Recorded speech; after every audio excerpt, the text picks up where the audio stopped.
wanted to make a Pujol calm about how God hates jesters. I was talking about Insane Clown Posse and how when I was like 14, my friend put some of their songs on mixtapes for me, and I borrowed an album once in a while and held it for a long time.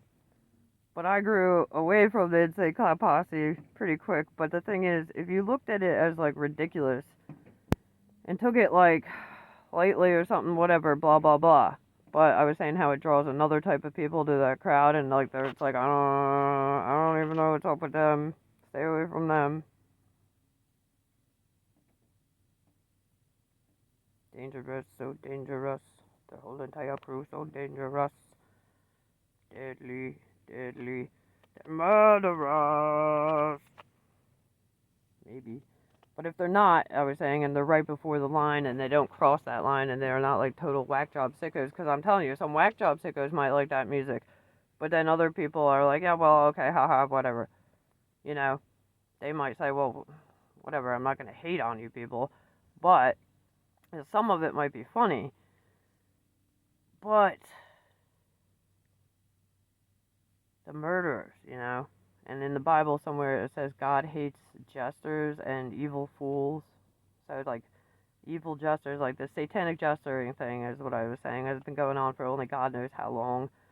For me to historically look back at satanic jestering and say, well, you can see the evidence on the internet today.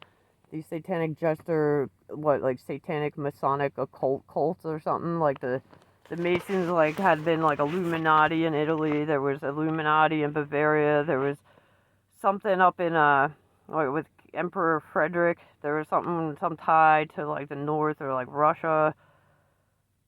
Like, points of Illuminatis came up everywhere, and different lodges were corrupt and went bad ways, and the Masons have hundreds and thousands of years of old history, because even in the Old Testament, God mentioned Masons. In one book, he says, go to the Masons, there are men there that still believe in God. So at that time, he didn't say everyone there did, because here's what I find with the Masons is that they draw in fakes too. They would take in anybody, and then you gotta think with all the Satanism going on, and the New Age occult bullshit, that throwbacks to polytheism. In the Old Testament, too, before the New Testament, the Old Testament did say, God said at this one place a long time ago, he said, try to keep us one as much as possible. Think about that. So you see, like, all the pagans and polytheists, it's actually not what God wanted. Now you say, is God content with the three and the one being the one and the three? Yes. Jesus Christ is Lord, the Father, the Son, and the Holy Spirit. Where there are three gods, Jesus says in the Dead Sea Scrolls somewhere, there is God. And how do you tell the difference between the real God, the one and the three, versus anything else that is a false god that calls itself the gods, God says? But they are no gods. They do not save.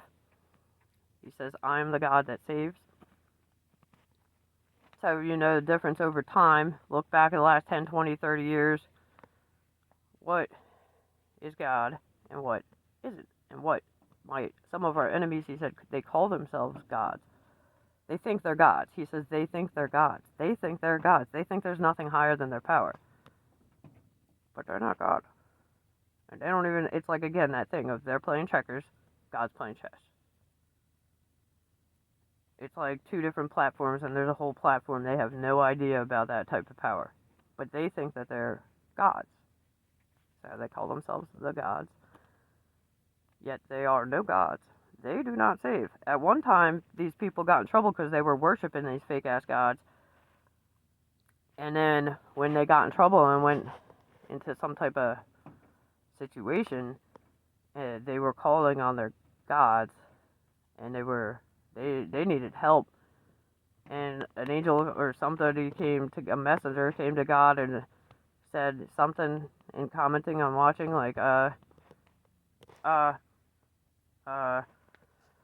he said, oh, no, let them call on their gods.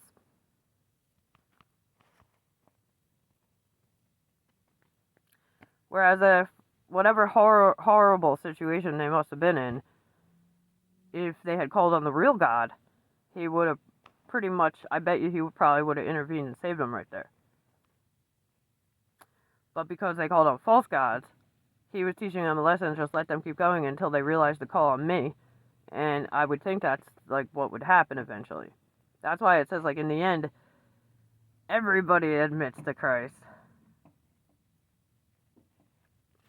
You know, all mankind will. Anyway, I know I heard of these evil angels that they were flying sparks out of themselves and they do not admit to the name of Christ, and they will not. And so they're like the evil demon spirits, the fallen angels that, like, they'll lie and they'll deny Christ. That's why you don't want to deny Christ and do what they want you to do, because that's called forsaking the blessing, and that does, like, almost like bring, like, almost like a curse on your life, but, like, pretty much. But yet, there are worse things. It gets crazier and crazier.